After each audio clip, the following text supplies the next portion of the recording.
নমস্কার বন্ধুরা, মানুষের রান্নাঘরে আপনাদের সকলকে স্বাগত জানাই।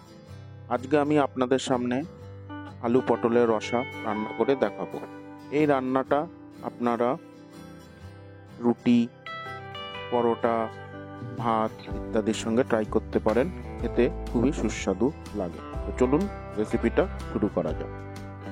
প্রথমে আমি পটলগুলো ছাড়িয়ে ভালো করে ধুয়ে নুন হলুদ মাখিয়ে নেব।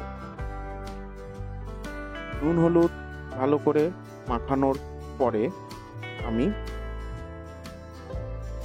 পটলগুলোকে ভেজে নেব। ভেজে নেওয়ার জন্য আমি গ্যাসটা জ্বালিয়ে ফ্রাইং প্যান বসিয়ে এখানে 6 টেবিল চামচের মতো তেল দিয়ে পটলগুলো একে একে ছেড়ে দিলাম তেলের মধ্যে।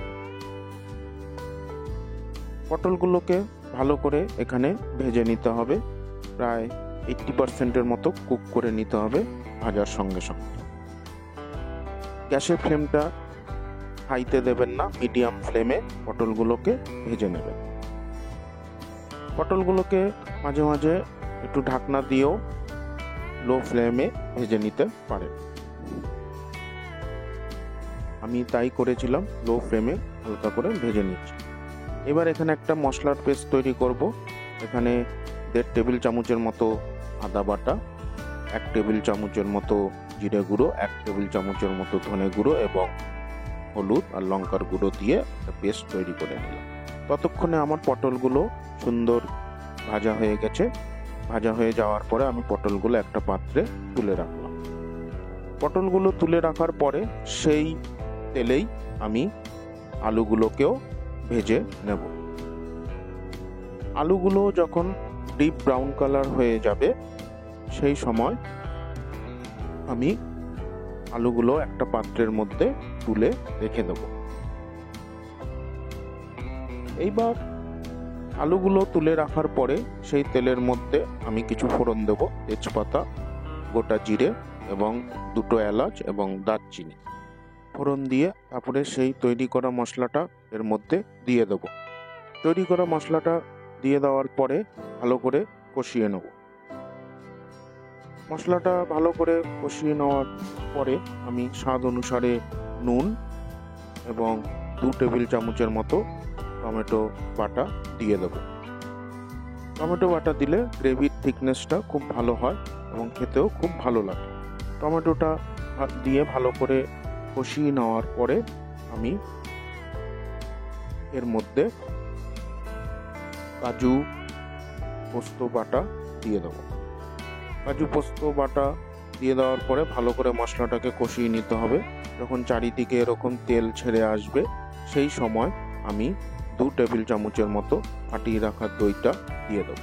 দই দেওয়ার সময় গ্যাসের ফ্লেম একদম লো করে রাখবেন এবং দইটা দিয়ে ভালো করে নাড়বেন যাতে দইটা কেটে না যায়। দই দিয়ে ভালো করে মশলাটাকে আরেকবার কষিয়ে নিতে হবে। কষিয়ে নেওয়ার পরে যখন চারিদিকে এরকম সাইডে দেখতেই পাচ্ছেন তেল উঠে এসছে, সেই সময় স্বাদ অনুসারে চিনি দিয়ে দেব। চিনি দিয়ে আবার একটু মশলাটাকে কষিয়ে যখন একদম চারিদিকে এরকম তেল বেরিয়ে আসবে মশলার থেকে, তখন আমি ভেজে রাখা পটলগুলো এর মধ্যে দিয়ে দেব। ভেজে রাখা পটল দিয়ে আবার একটু ভালো করে কুক করে নেব যাতে পটলের ভেতর মশলাগুলো প্রপার ঢোকে। তারপরে ভেজে রাখা আলুগুলো আমি এর মধ্যে দিয়ে দেব। পটল আর আলু দিয়ে ভালো করে একবার নাড়িয়ে নেব। মশলাগুলো একদম প্রপার যেন এই সবজিগুলোর ভেতর ঢুকে যায়। তারপরে 2 কাপ গরম জল আমি এই তরকারির মধ্যে দিয়ে দিলাম। গরম জল দিয়ে দেওয়ার পরে আমি 2-3টে কাঁচা লঙ্কাও, গোটা কাঁচা লঙ্কা এর মধ্যে দিয়ে দিলাম। দিয়ে আমি 5 মিনিটের জন্য ঢেকে রাখলাম।